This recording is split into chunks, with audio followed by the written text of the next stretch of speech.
Ito na po guys, ang finished product ng pansit bato ng mga Bicolano. Diba? Ang sarap guys. Must try to guys. Must try mga guys. Ha?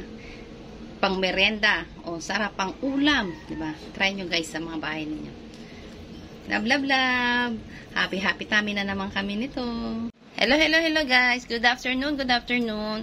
Samahan niyo ako magluto ngayon ang pansit ng mga Bicolano, ang pansit bato. At ito nga guys, magluto tayo ngayon merienda, pansit bato. Ang mga ingredients guys is bawang, sibuyas, kikiam, ginili na baboy o breast ng manok, pwede.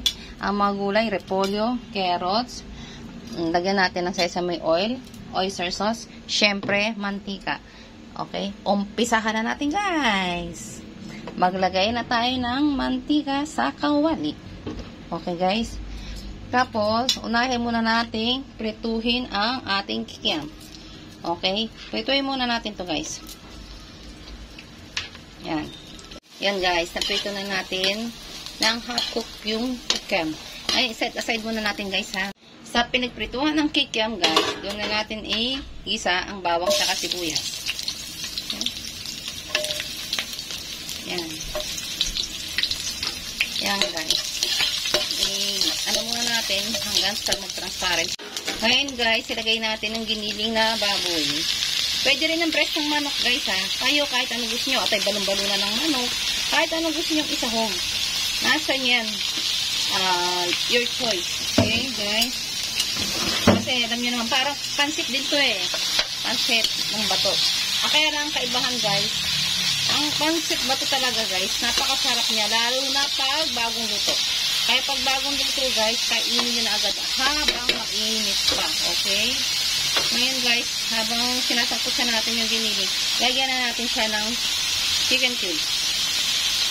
Pamintang powder. Okay? Para pumasok yung lasa guys. Para may lasa yung karne pag kinain natin. Hindi yung pansit lang ang may lasa. Okay guys? Lagyan natin ng a little bit of sugar. Oyster sauce. Yan.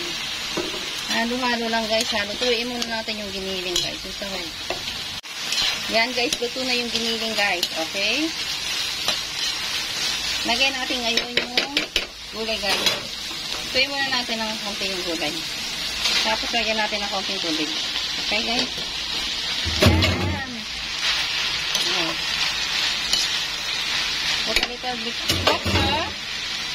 Tapos pagkulo, lagyan natin yung pansit bato. Okay guys?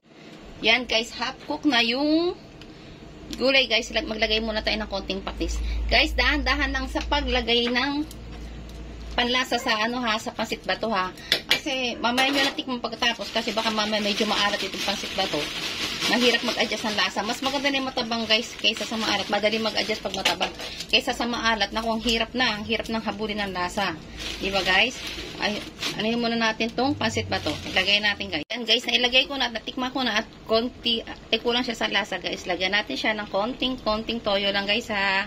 Kagaya ng sabi ko, dahan-dahan lang kasi paglagay ng panlasa. Siguraduhin muna natin lasa bago tayo halo-haloin natin siya guys, okay? Habang nahalo-halo natin siya, tinantin natin maluto. Lagyan na natin itong kaninang pinirito natin half cook na kikiam guys para sumama na siya sa panlasa. Ayan na guys, luto ng ating pansit bato. Maglagay tayo ng konting sesame oil. Oh, ang sarap-sarap tingnan guys. Yan na guys. Oh, yan. Diba nyo? Ang finished product ng ating pansit bato. O, diba guys? Kung gusto nyo malaman kung paano pagluto, diba? Panoorin nyo mula umpisa guys, ha? Mula umpisa kung paano pagluto ng pansit bato.